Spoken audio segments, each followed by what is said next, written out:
um estudo sobre Deus, não é? Deus é baseado no livro do pastor chamado Mark Jones. Deus é, meditações sobre os atributos de Deus. E hoje nós falaremos sobre Deus é triuno. Deus é triuno. Na última quinta-feira nós falamos um pouco sobre a realidade de que nós somos chamados a conhecer o Deus que é incompreensível. E nós vimos que, ainda que Deus seja um Deus que é incompreensível, não há possibilidade do homem conhecer a Deus ilimitadamente, exaustivamente. Ainda assim somos chamados a conhecer o nosso Senhor, como revelado na Escritura Sagrada. E hoje nós veremos brevemente sobre Deus é triuno. E o texto que nós iniciaremos lendo é o texto de 2 aos Coríntios, capítulo 13, verso de número 13. É a chamada bênção apostólica que nós escutamos aqui todos os domingos. 2 aos Coríntios 13, 13, diz assim a palavra do Senhor. A graça do Senhor Jesus Cristo, o amor de Deus e a comunhão do Espírito Santo sejam com todos vós. Nós, cristãos, somos chamados monoteístas, né? Nós somos monoteístas. Nós afirmamos que há apenas um Deus e nós não temos dúvida acerca disto. Nós não temos dúvida, assim como o povo do Senhor no Antigo Testamento não tinha dúvida. Eles acreditavam em um único Deus. Era exatamente isto o que ensinava e o que nos ensina o chamado e conhecido Shema. Quando nós olhamos para Deuteronômio capítulo 6, verso 4, a palavra nos diz: Ouve, Israel, o Senhor nosso Deus é o único Senhor. Contudo, ainda que nós sejamos monoteístas, nem todo monoteísta acredita no mesmo Deus. Ao mesmo tempo que afirmamos a singularidade e unidade da divindade, nós, cristãos, afirmamos a triunidade da divindade. A triunidade da divindade que muitos monoteístas vão negar. Eles vão dizer, não existe uma trindade, não existe uma triunidade na divindade, mas é isto que nós cremos. O texto que nós acabamos de ler inicialmente nos aponta para esta realidade, o texto de 2 aos Coríntios 13, 13, mas também um texto muito conhecido de nós, que é Mateus capítulo 28, verso de número 19. Mateus, capítulo de número 28, verso de número 19. Ide, portanto, fazei discípulos de todas as nações, batizando-os em nome do Pai e do Filho e do Espírito Santo. Então, o Deus que é um é para nós, segundo a Escritura, ao mesmo tempo, três pessoas. Então, na divindade, há três pessoas distintas: o Pai, o Filho e o Espírito Santo. Mas Deus é um. E esse Deus é Pai, Filho e Espírito. É interessante nós pensarmos sobre isto, não é? Porque se nós tentarmos encaixar estas afirmações na lógica humana, na razão humana, nós não conseguiríamos encaixar. Porque não é uma questão que nós abraçamos por questões de lógica simplesmente, ainda que a lógica nos ajude a compreender esta realidade. É uma questão que vai muito além disso. É uma questão que nós abraçamos pela fé. Assim como abraçamos pela fé a verdade de que Cristo ele é plenamente divino e plenamente humano. Como compreender essas coisas? Como encaixar na razão? Somente a fé é que pode abraçar esta verdade como uma verdade incontestável. Então nós realmente cremos nisto. E nós devemos afirmar não somente que há um Deus que subsiste em três pessoas distintas, mas nós devemos também afirmar a essência divina, a unidade da essência divina das três pessoas da Trindade. Mas vamos ver, observando um pouco sobre Deus o Pai, sobre o Filho e sobre o Espírito Santo separadamente. Veja, quando nós olhamos para a Escritura, nós encontramos afirmações e declarações acerca de Deus o Pai. E quanto a Deus o Pai, nós não encontramos a discussão muito. Você não vai ver os credos antigos se debruçando em discussões acerca da divindade de Deus o Pai. Você olha, por exemplo, para o credo apostólico, você vai lá, creio em Deus Pai Todo-Poderoso, Criador do céu e da terra. Ponto.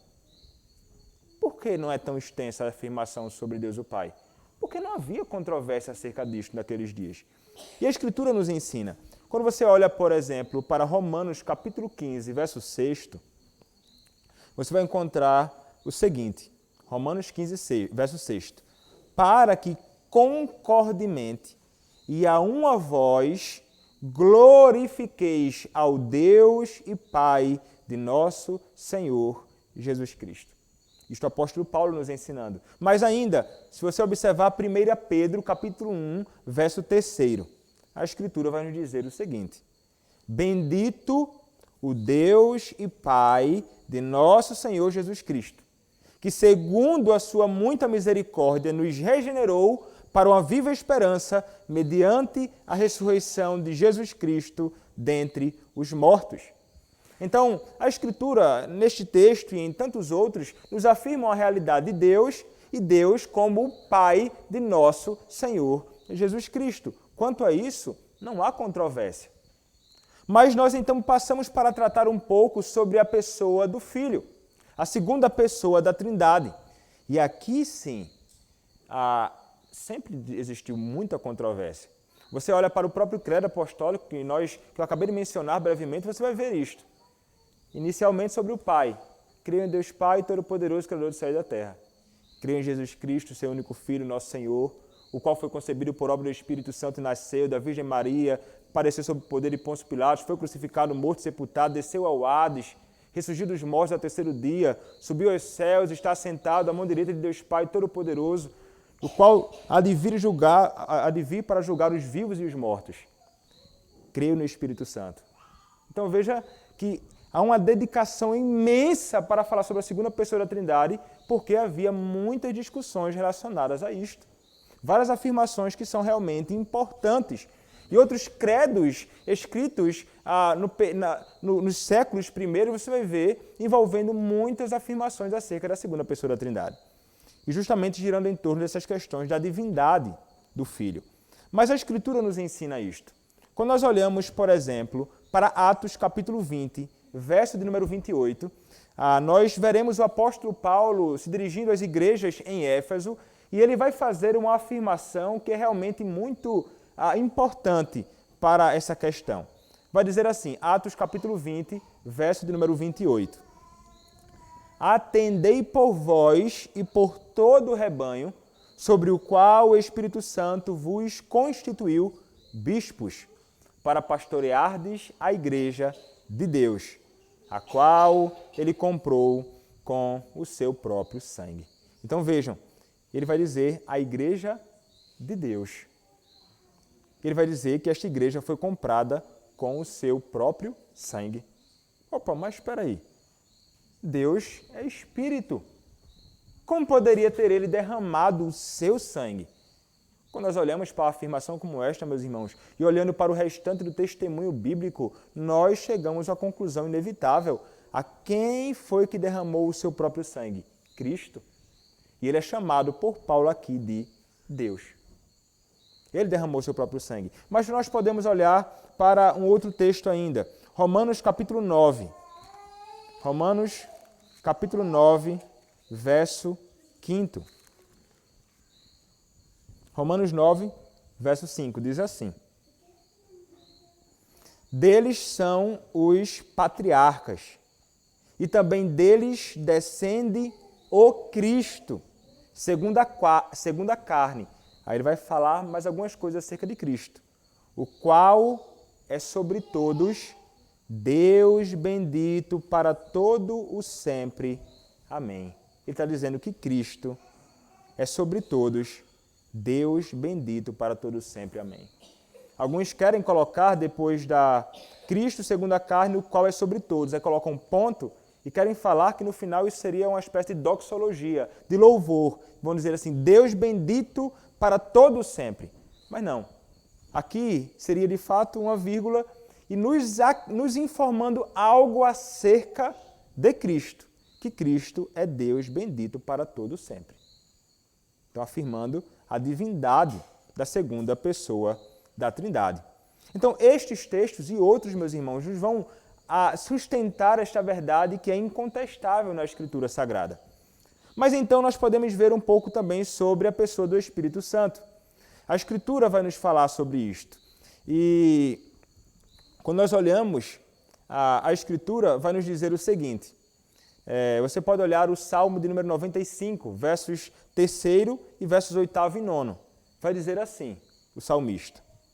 Porque o Senhor é o Deus supremo e o grande rei acima de todos os deuses.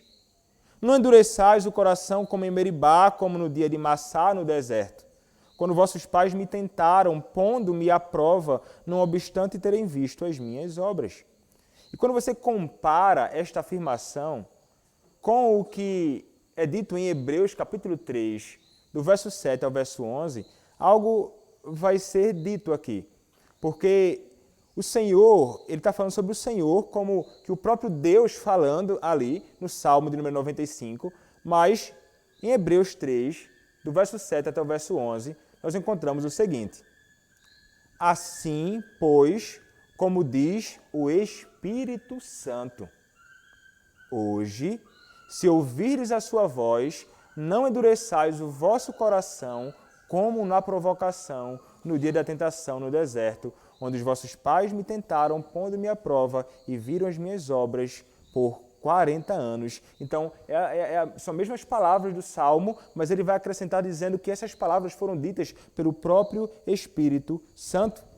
Então, o fato de, na Escritura, meus irmãos, a nós encontrarmos a declaração de que existe apenas um Deus, não vai negar a verdade bíblica de que é atribuída divindade às três pessoas da Trindade. Lemos poucos textos aqui, mas há uma imensidão, muitos e muitos textos que sustentam essa verdade, não somente no Antigo, como também no Novo Testamento. Então, tudo o que se diz sobre uma das três pessoas da Trindade, inclusive sobre os atributos dela, é verdadeiro em relação às outras três pessoas da Trindade. O que é dito acerca de uma é verdadeiro acerca das outras três pessoas da Trindade. E é interessante nós pensarmos nisto, porque na divindade há três pessoas de uma mesma essência indivisível. E eles possuem a mesma essência, e significa que eles então possuem o mesmo poder, que eles possuem a mesma santidade, que eles possuem a mesma justiça, que eles são igualmente bondosos e que eles são igualmente verdadeiros. Significam também que eles possuem inclusive a mesma vontade. E quando nós falamos sobre essência, eles são realmente, essencialmente iguais. Não há distinção neste sentido. Contudo, e essa questão de essência, nós estamos falando sobre o que os teólogos vão chamar de uma linguagem apropriada da essência. Eles são da mesma essência. Mas, quando nós passamos a pensar sobre o que eles vão chamar de linguagem apropriada às pessoas, onde nós vamos encontrar uma distinção importante. Porque, ainda que eles sejam da mesma essência, são pessoas distintas. Não são iguais. Não são as mesmas pessoas. O filho não é o pai não é o filho, o Espírito não é o pai nem o filho. Então, o filho, quando nós pensamos numa linguagem apropriada das pessoas, o filho, não o pai, foi quem encarnou. O filho foi quem tomou um corpo igual ao nosso, não Deus o Pai. Então, a doutrina da Trindade afirma que existe distinção das pessoas, mas não a distinção da essência. Então, isto é o que a doutrina da Trindade ensina. E algumas pessoas vão olhar para isso e vão pensar assim, esse negócio de falar sobre Trindade é algo estranho, porque não existe essa palavra Trindade, inclusive, na Bíblia. E vão ficar discutindo essas questões e muito por aí. E realmente, meus irmãos, se você for procurar na Bíblia, ler de capa a capa, você não vai encontrar a palavra Trindade na Bíblia. Mas essa palavra, ela expressa uma verdade bíblica inegociável. Então, o fato de não ser dito claramente não faz dessa verdade menos importante que aquilo que é dito com clareza na Escritura. Porque a doutrina da Trindade, ou a palavra Trindade, ela carrega o sentido da palavra de Deus. O verdadeiro sentido da palavra de Deus é verdade divina. A doutrina da Trindade, ela carrega e ela consegue abraçar e expor o sentido da palavra de Deus. E uma vez que o verdadeiro sentido da palavra de Deus, uma vez que o verdadeiro sentido da palavra de Deus é verdade de Deus. Então, é uma palavra que consegue nos ensinar uma verdade que a Escritura nos ensina. E por essa razão, nós abraçamos a doutrina da Trindade como uma doutrina que é para nós muito cara e inegociável. É que nós não podemos dizer que é uma doutrina de pouca importância. Não. Se alguém rejeita a doutrina da Trindade, essa pessoa nem nosso irmão em Cristo pode ser chamado. Então, ela é importante e foi criada para nos ensinar uma verdade para nós que é muito cara. Então, como diz a nossa confissão de fé, no capítulo 2, terceira seção, na unidade da divindade, há três pessoas de uma mesma substância, poder e eternidade. Deus o Pai, Deus o Filho e Deus o Espírito Santo.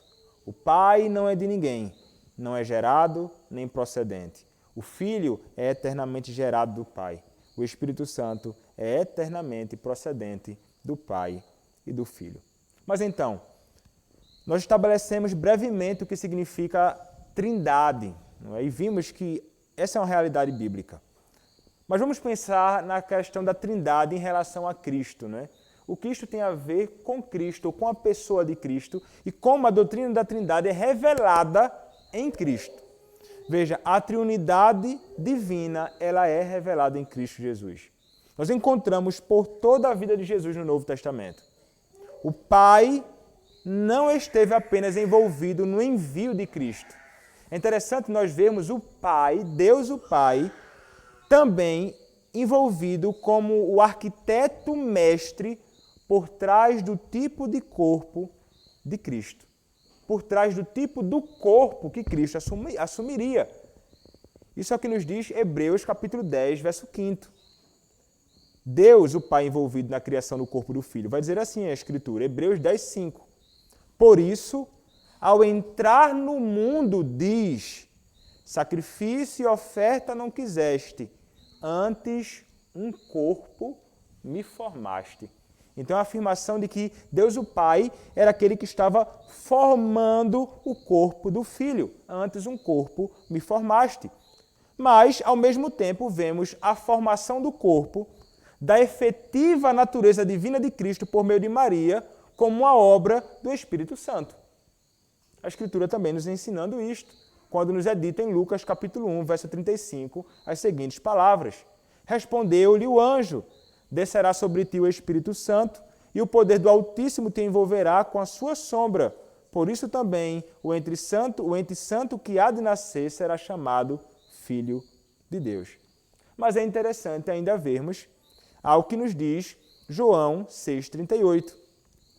A decisão de assumir a natureza humana foi do próprio Filho, pois ele mesmo diz, pois desci do céu. Eu desci do céu. Então, o Filho é aquele que assumiu uma natureza humana e ele assumiu essa natureza humana sem ser forçado a isto. Mas a Trindade ela não se revela somente na formação do corpo do Filho. A Trindade nós encontramos também revelada no batismo do próprio Senhor Jesus Cristo. No batismo de Cristo, nós encontramos as seguintes palavras. Mateus 3, 16 e 17.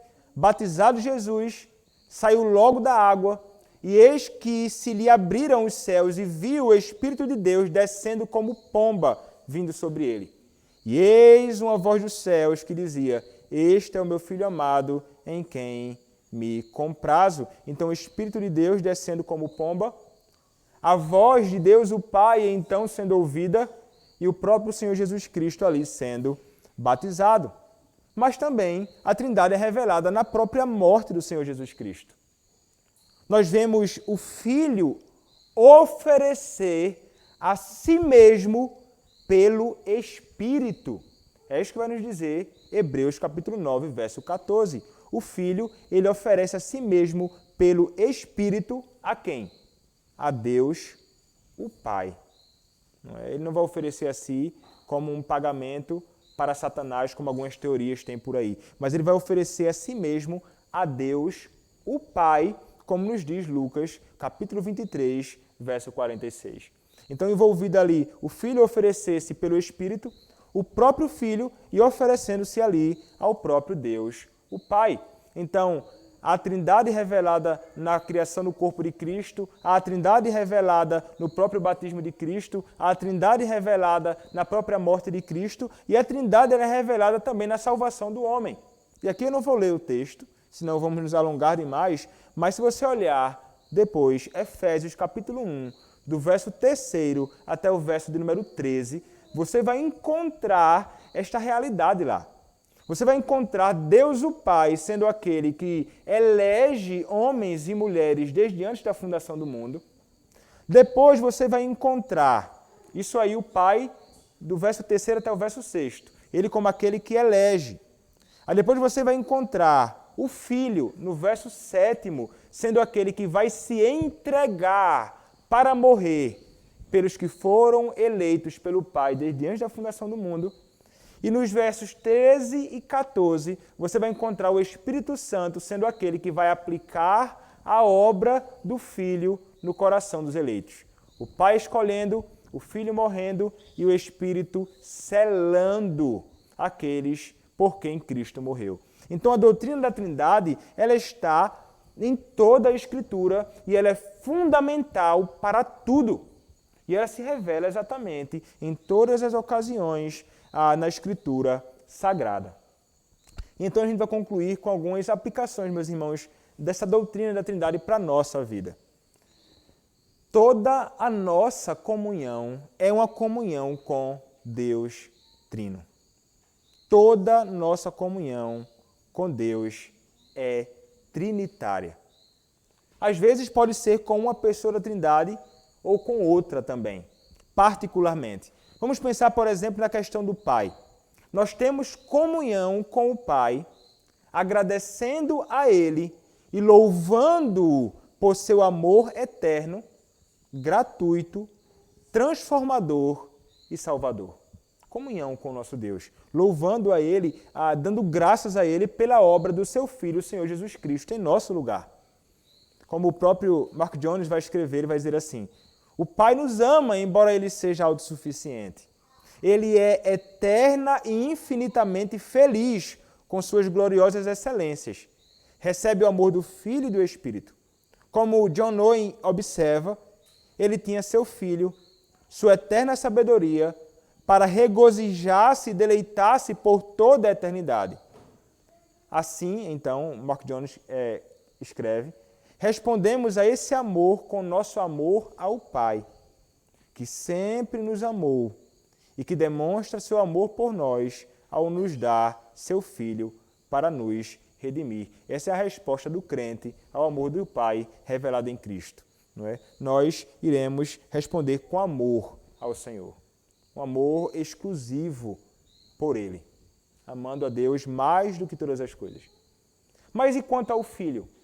A comunhão do crente com o Filho. Nós temos comunhão com o Filho, Cristo, em graça. Comunhão em graça, como nos diz e nos ensina, segundo aos Coríntios 13:13. E Cristo é aquele que é cheio de graça, e sendo então aquele que é cheio de graça, Ele vai nos banhar com a sua graça, que é abundante, como nos ensina João, capítulo 1, verso número 16.